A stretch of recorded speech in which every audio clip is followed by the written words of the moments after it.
Just coast to coast AM. I don't know if this is legal. Give you is so far-reaching.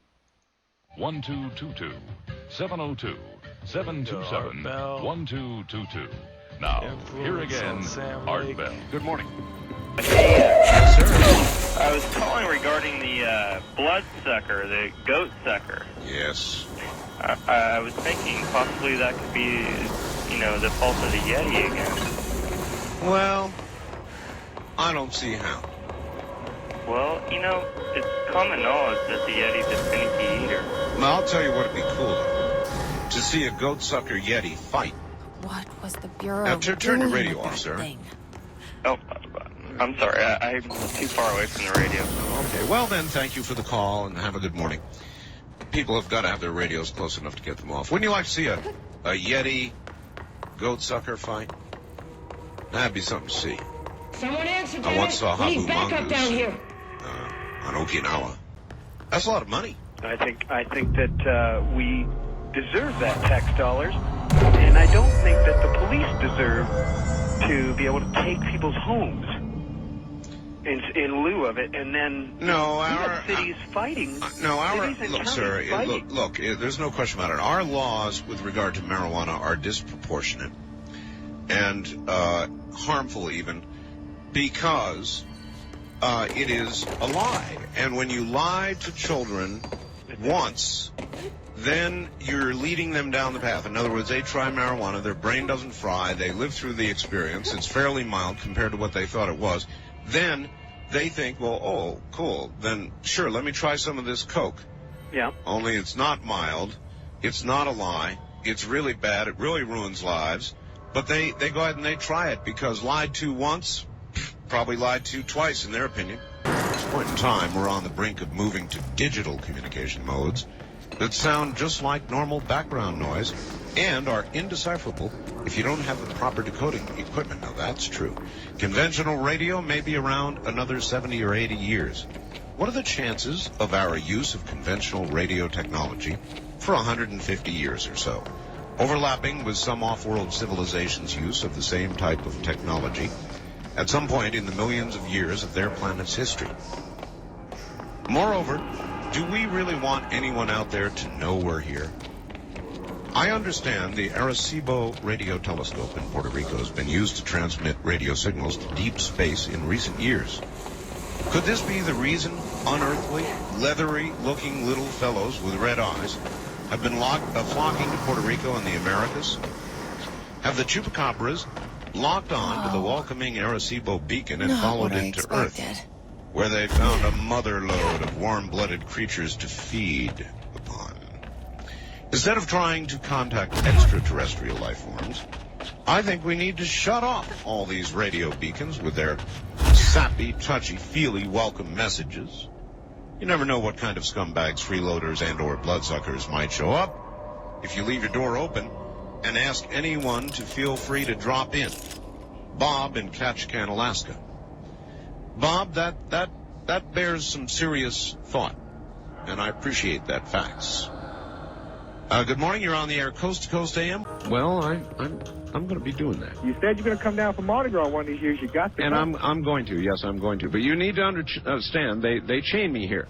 I believe that. I'm chained to my chair. Well, one day I'm going to come out that way when I'm heading back to Hawaii to visit some relatives, and we're going to stop by around your area. Then I also believe that when I die, they are going to lop off my head using new technology, mount me in a box, put me in front of a microphone, and make me talk forever.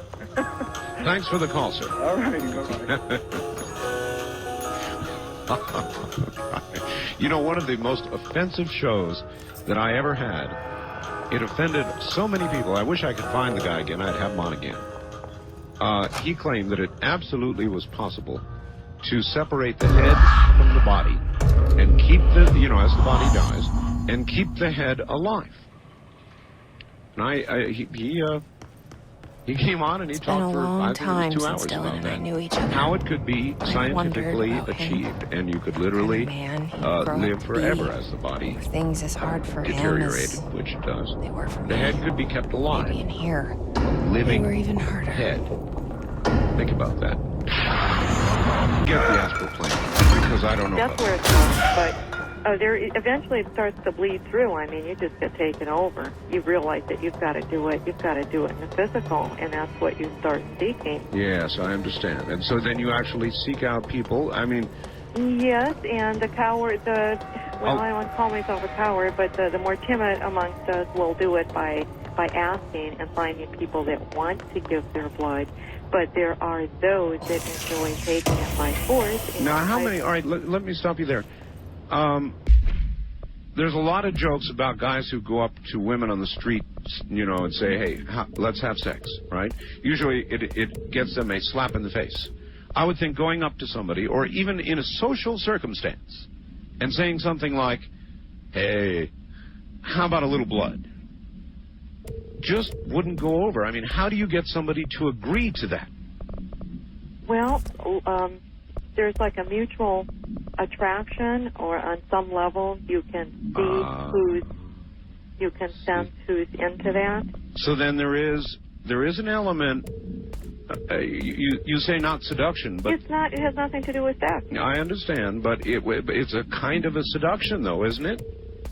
I wouldn't call it a seduction. Some people are just out there wanting to give their blood, but I've also had blood from people that didn't know that. I'm a nurse, so I was, sort of an optimal place to get fresh blood. Oh my goodness! I hadn't thought of that aspect of it. In other words. Oh yes, there's many ways when you get desperate. In other words, if you're really in need, you just order up a pint of whole. Type O, whatever. I wouldn't order it up. I would get it. Oh. Oh yeah. And all right. Obviously, I won't give my name. Amazing. I wouldn't do that. I wouldn't. There's a lot of vampires in the healthcare field. There's a lot of vampires working grave shift. So. Third shift, grave shift, whatever you want to call it. I never thought of that. Oh, yeah. Now, in movies about vampires, they will show vampires going out and, let's say, I think I saw the Anne Rice movie, Interview with a Vampire, and really the vampire didn't want to kill people. So the vampire would go out and first take the blood of rats, take the blood of animals, small animals, that kind of thing. But inevitably was drawn to human blood. Yeah, blood. I've Really? never had animal blood. You started off mainlining humans, Yeah, human blood. And what do you think that you gained from that, and what did you lose? Well, it's like a form of nourishment. It really is. And it came to the point where I felt like the only thing I wanted to live on was blood. I could hardly stand to eat food. Wow. And for how long in your life did this go on? Well, let me rack up the years here. Intensely, no more than 5. 5 years. But you know, with the AIDS thing, that really put a cramp in my style. That was. Yeah, a lot that of was kind of the beginning of the end. That's when I just started to get. It became so difficult. Now, I'm not really certain about this. I was a medic in the Air Force, but the ingestion of blood is not the same, or is it, as the commingling of blood, which is required to transmit the AIDS virus? Or is it possible that if you were to consume blood with the AIDS virus, as it passed through your digestive system, it would infect you? Do you know? I can take the chance, because here's the thing. What about in your mouth, where you can have small cuts, a gum problem? You could have a sore in your mouth. You could have bit your tongue.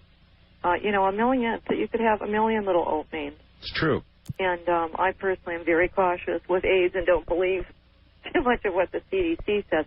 Speaking of AIDS, not to get off the vampire thing, but well, no, I think it's very important, because I would think that it really would have put a cramp in the style of a lot of vampires out there. It has. I mean, I personally know one that died from AIDS. A vampire? Yeah. Wow. Well, he used to just cover the walls in blood, so it's not surprising. Some vampires on a physical plane? There are people that actually that kill people. I know. I understand. Yeah. Now, and yet more and more these days, Brad, there seems to be evidence of the opposite. You know, someone takes a wrong turn down an alley and children are shot by gangs who have nothing better to do. This is all part of this unrest. And as I said, these scientists, Art, had studied every aspect of human endeavor, including sociological eruptions, including political unrest, including all of these things. I don't think I've ever been so disappointed. I've been so blessed to have so many of my books achieve, you know, 100,000, million copies and so forth. This book did nothing. I think it's one of the most, and I'm not bragging because I edited it. I took this material. I'm not taking credit for any of this material. If I look away, I was privileged to put it together, and as I say, I got permission from France, from England, can we quote this, can we quote that? There were maps and diagrams and charts. Okay, here's something that I want to ask like you board, that but I've been wondering about understand myself. it. I have had great success, Brad. You have had great success. Are there moments where you wonder and ponder why you're so successful, whether something special has happened to you, or whether you do something because of it, or I think every person who achieves some level of success has serious questions. Why? When I died at age 11, I came back and older because I felt that I had the responsibility to share this good news that we are more than physical things, that we are spiritual beings, that we have an opportunity to help others. I think the bottom line is sharing one with others. The oneness is the important thing to me. And again, I feel blessed, and I feel that people say, my goodness, why do you keep going? Why do you keep doing this? Why do you keep... And I can't tell enough. I can't share enough. I'm just... and fortunately, my wife is the same way. She had near-death experiences. And so I very much believe that. A British author, you said something about a staggering amount, Art.